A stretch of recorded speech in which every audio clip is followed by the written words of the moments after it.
This is Coffee with Kelly, a dynamic podcast that's dedicated to driving positive change in school safety.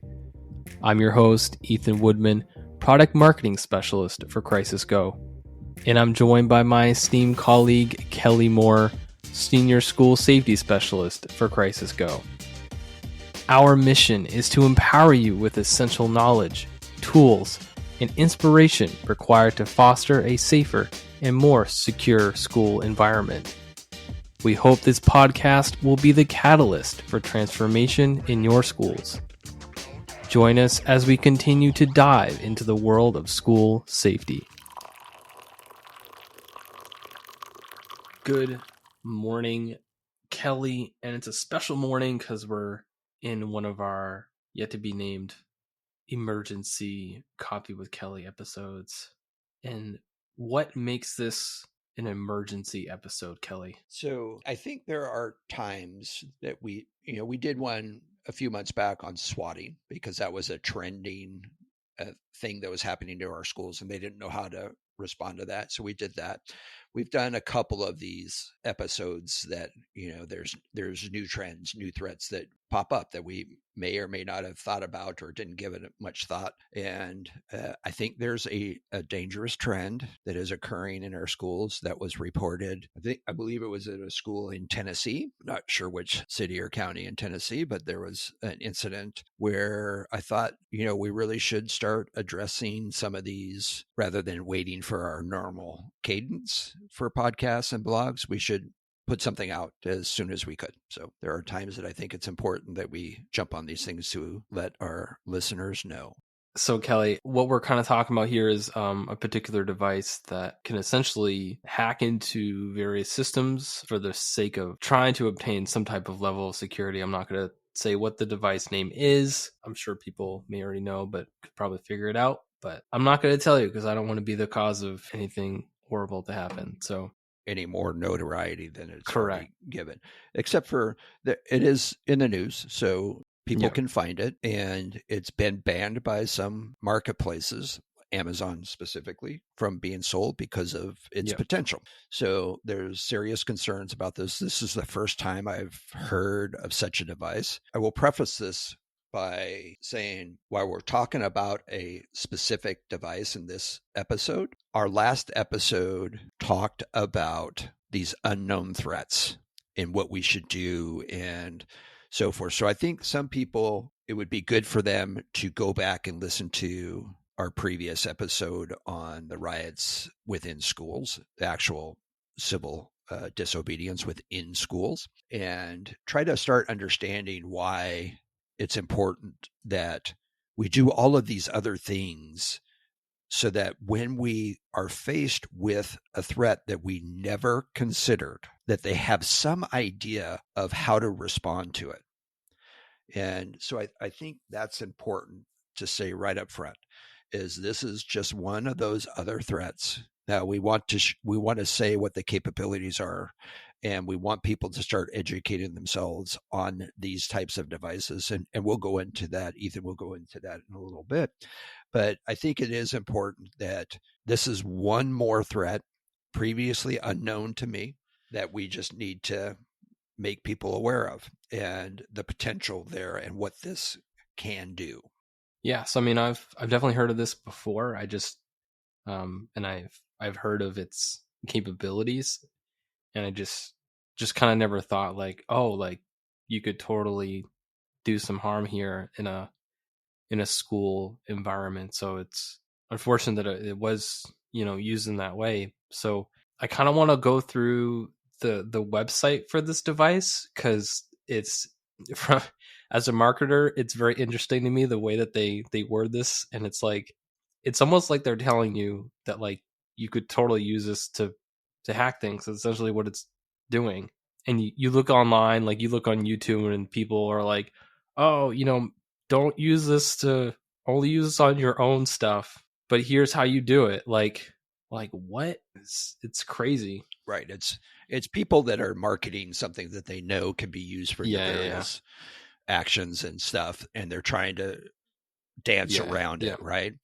And so, and the technology, now that I'm aware of kind of what it does, the technology's been around for Oh yeah. many years, and but it just wasn't really used in this context, and that's probably why we've never thought about it before. And generically speaking, Ethan, explain to our audience kind of what we're talking about. So essentially, we're talking about a device that can hack into various types of access control systems. It can, you could go into an RFID tag, so that's any of those cards that you're using to, unlock a door. Sometimes the hotels have them and all that, but so on the website, it's talking about radio protocols, RFID, access control systems, and then I'm gonna try to find the ones that really stand out. There was mention of Wi-Fi Oh yeah, stuff so then too, there's right? Wi-Fi. So I mean, I guess I'll start with that one. Is that basically it has the capability to um, lock on to even a secured Wi-Fi. So it doesn't even have to be an open Wi-Fi, right? It could be a Wi-Fi that requires a password. It can basically figure out the password, get onto the Wi-Fi, and not only that, you can get it to kick everyone that's on that Wi-Fi off, and then they can't get back on. So, Kelly, let's talk about that particular capability and how damaging that can be to a school. So let's talk about it in a general use Okay. perspective first. So the vast majority of our schools are either what they call one-to-one, or they're headed that way to one-to-one. And what that means is that every student has a device. So, back in my day, I had a large backpack full of very heavy books that I had to truck back and forth from school to home for homework and that kind of thing, right?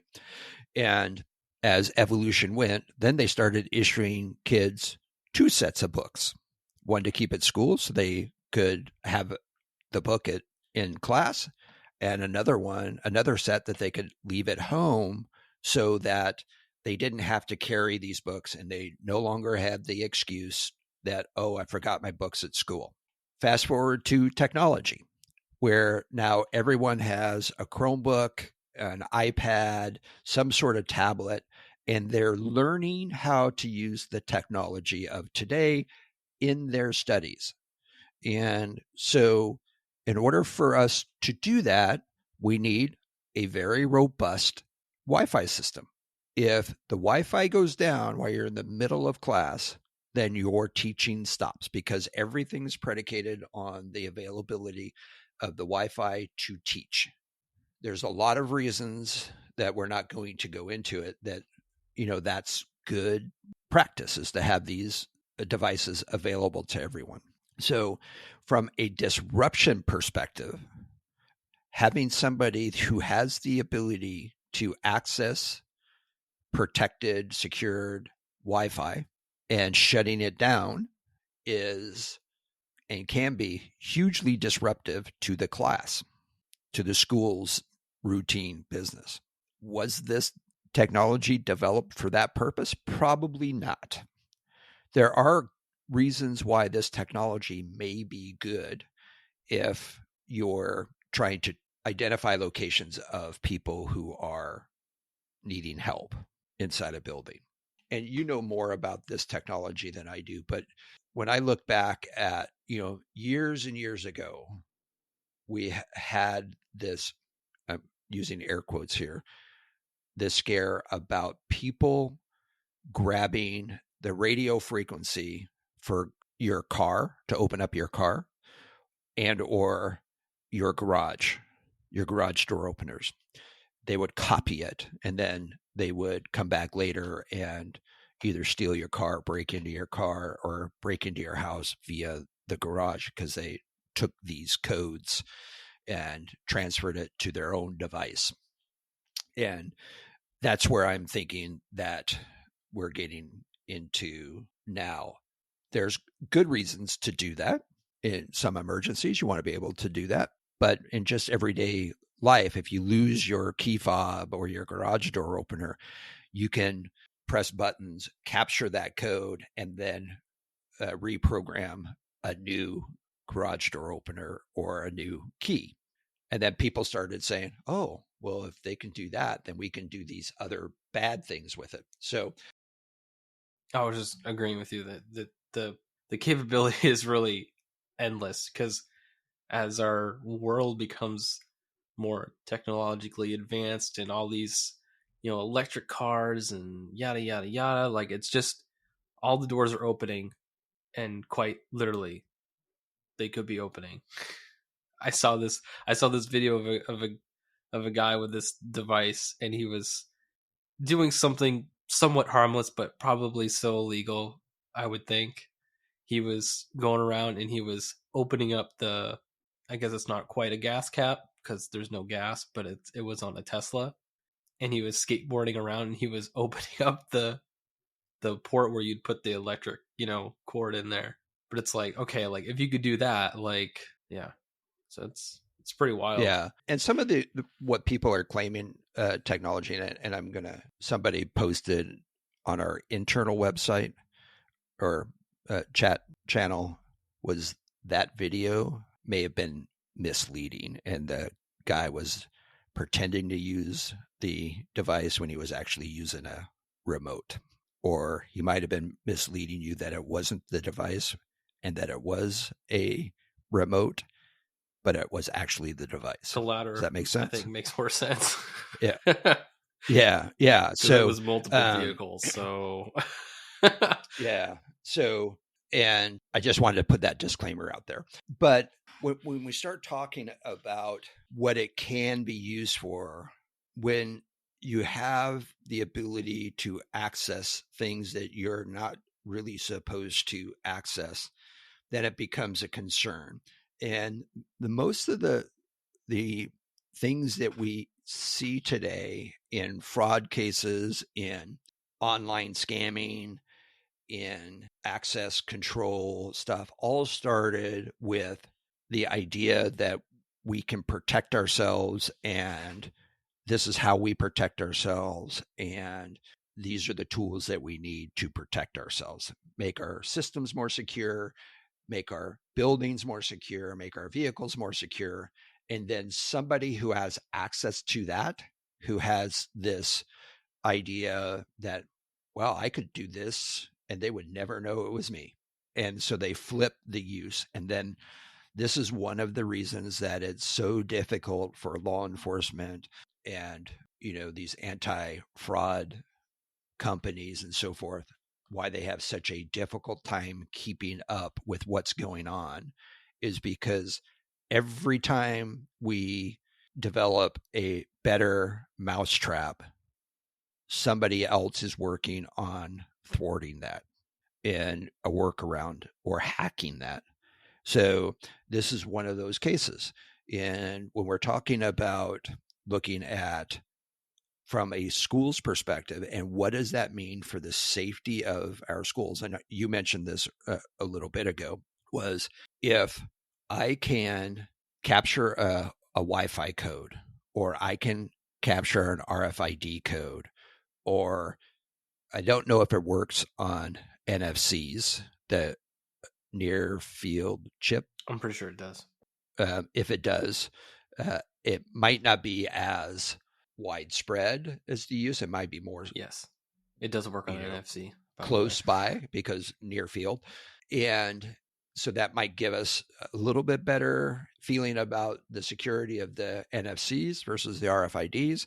But the point is if I can copy and transfer the RFID code or the NFC code, and I can transfer that to me, then I have access to whatever the person I stole that number from has. Or I could shut the whole system down potentially. Yeah. So in our case, what I'm talking about, the threat becomes if I have access control, which means I need a ID card to scan my way into a building, I wave it over a reader and it reads my RFID card or my NFC, and I wave it in front, and then I get access to that. If somebody has one of these copying devices, then we just gave that person access. What are we trying to do right now? We're trying to secure all of our buildings, make sure all of our doors are locked. Does it work on a manual lock? No. You need a key for that. But if you had access to the key, then you could easily open that secure door if you had the key. And that's what we're talking about. And this is a digital key. And if you have access to that digital key, then you have access to it. So from that perspective, we used to do back in the day was we hammered key security and accountability. And I remember I worked as a young detective. I worked a case at a high school where every weekend somebody was going into their rooms and stealing, back in the day, they were VCRs and TVs. I mean, literally every weekend somebody was going in. We would go up there and patrol the high school. We'd never find anybody, but every Monday morning as a detective, I was up there taking a report and somebody's going in. Well, then we caught the guy. Let me say this. We caught a guy. Gotcha. Yeah. And he had a key. He had a master key. And so I take the key and I ask the principal, the keeper of the keys, I said, here's the key. And he goes, oh my God, that's a master key. And I said, yes. And he goes, how did you get that? Well, that's my question to you. And he goes, well, there's only like in the entire school, high school, of about 1,000 kids, 100 teachers or so. Probably like 4 or 5 master keys. Yes. And so he calls every one of those. They all have it. And he goes, they're all accounted for. And I said, okay, where do you get your keys duplicated at? And he goes, well, it says do not duplicate. Well, when it says do not duplicate, the locksmith is required by California law. I don't know how extensive this is. If it says do not duplicate, the locksmith is supposed to keep a file of those keys and know who to contact and say, is this person authorized to get a key? Makes sense. Right? So, or just flat out refuse. I'm not going to do it. It says do not duplicate, so I'm not going to duplicate it. They have those two choices. So it turns out that the principal was also the person in charge of most of the on-campus clubs. So when the actual, I don't know what you call the club leader, the teacher who's there, the advisor, I guess, the club advisor, the teacher who's the adult during their clubs, and they sit there and they do whatever they do in their clubs, a TA, right? Something like that. So whenever somebody needed access to the club room, since the club advisor was typically busy teaching or had some other duties, kids would go to the principal. And rather than give the student the key for the room that was needed, he gave him the master key because it was easier, right? And it turns out that one of those kids worked at a locksmith shop. Goodness. And so during lunch period, he ran down to the locksmith shop, which I think, if I remember correctly, was owned by his family. And he took the master key and made probably 10 copies. My goodness. And started passing them out to all his friends. And so that's what we're talking about. Key security. Now we're talking about ID security. Now we're talking about RFID frequency security. There's ways to limit that. I'm not an RFID professional, but there's ways to do it. And that's the whole point of this is now we have to start looking at ways to do maybe one of two things is if there's an interruption in the systems, how do we know that? Yep. We may not be able to prevent it, but if we know that there's a disruption, then we can alert on that and we can notify people probably just as fast as those systems are being attacked. Yep.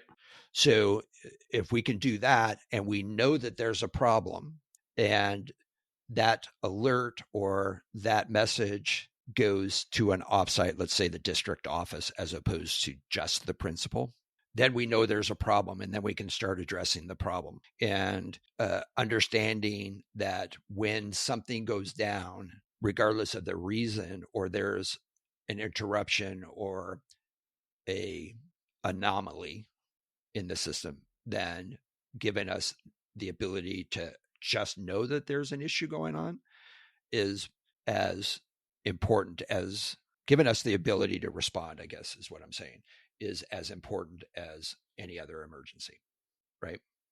Because the system going down, we now have to look at as a precursor to something more. Right, because there's a reason why it's going down. Yeah, it could be just for the disruption, right? But it could be like the bomb threat. It could be like the swatting. I just want to disrupt class for a couple of hours so I don't have to take this test, right? But it could be something more. And if there's not laws or policies against this already in your area, you really should look at policies against allowing kids to possess these types of devices on campus and or have laws against possessing them for the purpose of these nefarious actions. Right. I think that's twice today that I've used the word nefarious. So I do want to mention you talked about earlier. So I mean this device it does RFID and NFC and it does Bluetooth. It can interact with smartphones. So it's like, and just how the story that you were talking about, how the student replicated a key and duplicated them. This device can do the same thing. It can read and write and emulate these various different tags. So the same situation can happen digitally with this device. So it's just like another one of those things, Kelly, where like you look at that it's happened to someone else, and we have to look at it and go, how would my school respond to this? What if this happened in my school? Every time we see these things happen, it doesn't matter if it's in a totally different state across the country. Those are the kind of questions that we need to be asking. Way to go, Grasshopper. Yeah, that's right. You got it. Right? Because these things are televised all over the country. They're online. People are looking online to see this. In fact, the videos that we're looking at are on YouTube. So people are learning. They're hearing about it. This may become a new idea, just like it did for us. It became a new threat to us. But a new threat to us is a new idea for somebody else. Right. And this really should, and again, I'm not an expert here, but this really should be addressed within your cybersecurity plan. Yeah. Talk to your IT guys. That's correct. Talk to them. If you are concerned, and I think you should be concerned about this happening, then especially if it gets onto a TikTok challenge or whatever, right? And that's all it would take, turning into a TikTok challenge. Right. Yeah, exactly. Yeah, exactly. And when we look at that, it's going to get out there. And what's our response to that? How do we respond? This is why, again, I don't want to get, too deep into rehashing things, but this is why it's so important we understand the basics of emergency response, ICS, problem solving, task management, who's responsible for what, and planning and working through those plans. If you have somebody attacking your system, what are the protocols? If only your IT people know about it, then it's not good. How do you report a problem? How do you report a problem that needs to be taken care of right now? An emergency report. How do you alert IT that you've just been hacked by one of these devices? And if you have been, what do they want you to do? Not just report it. What else can you do? And this is also why it's very important for all of us to understand that it is essential that we understand how to respond to things in a manual process before we understand how to respond to incidences within the technology solution arena. Because while technology is great and can really help with your security, your emergency response, communications, accountability of your students and your staff, sharing information with your first responders, your law enforcement, your fire, your hospitals, your districts, all of that stuff that technology is fantastic at. What happens if you don't have it? How do you respond to it? And so when we talk about that manual process, what we're really talking about is the establishment and the following of your continuity of operations plan. Your COOP is what they call that. And how do I continue my operations should everything else fail? Plan for that. And that's what this is. If you have a disruption, and it's nothing more than a disruption, are you done for the day? I literally remember this. And this was absolutely an eye-opener to me and technology. I came into law enforcement. We had radios. Coincidentally, not everyone had radios. We had a radio in each car, but not everyone had a portable radio. You were lucky, and I had the misfortune of being the low man on the totem pole at the time. So I didn't get a radio all the time. We only had a certain number of radios because they're expensive.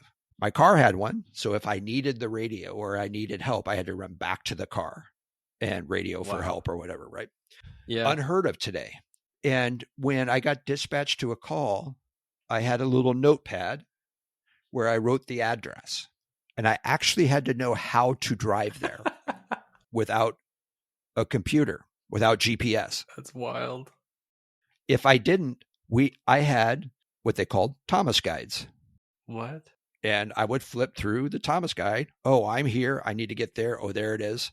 That's how I get here. That's how I get to my call. So now we get into the technology where there's computers in the cars and you press the button and it gives you the radio call. Oftentimes it's never dispatched over the radio. It's put out on the computer. You press it and you say, okay, I'm responding. Click. And if you need, you can hit directions and it'll tell you where to go.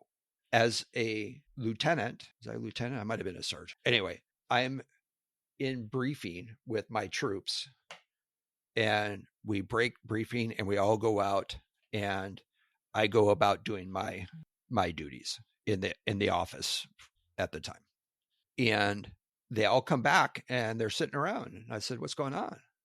They go, all the computers are down. I said, yeah, well, we can't go out without a computer. I said, does the car turn on? Well, yeah, just the computers are down.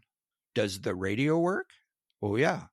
I says, I wonder how we used to do that without computers. And they go, what?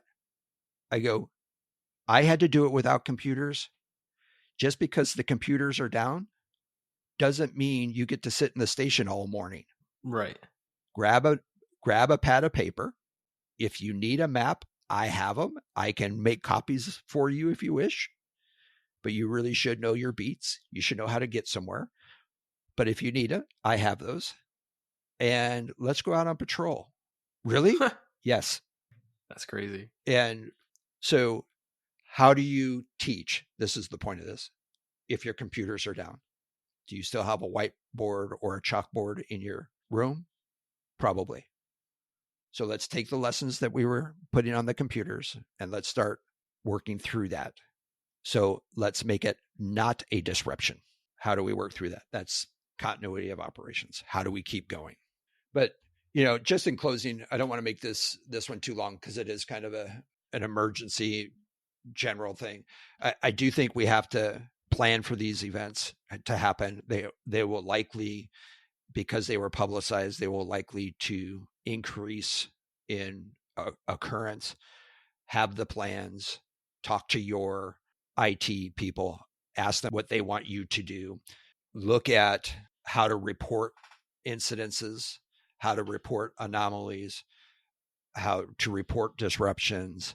Ask them once you discover those disruptions or anomalies happening, ask them how they want you to treat those, what they want you to do and not do, because sometimes it can be detrimental to, as an example, just try to reboot it or something like that. But talk to your IT people, your security people, and try to figure out the best way for your situation to respond to and or prevent these from happening, like having policy that you do not get to possess these devices on campus. Awesome. Well, there you go. Be on the lookout, folks. Call Kelly. Call Kelly. Put it on a comment. Send us an email. kelly.moore@crisisgo.com.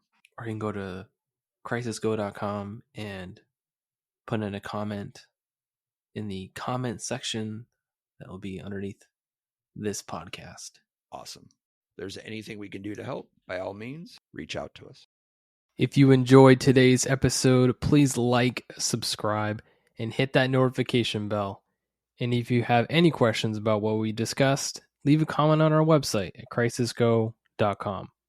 Thank you for joining us today, and we'll see you next time on Coffee with Kelly, a discussion on school safety.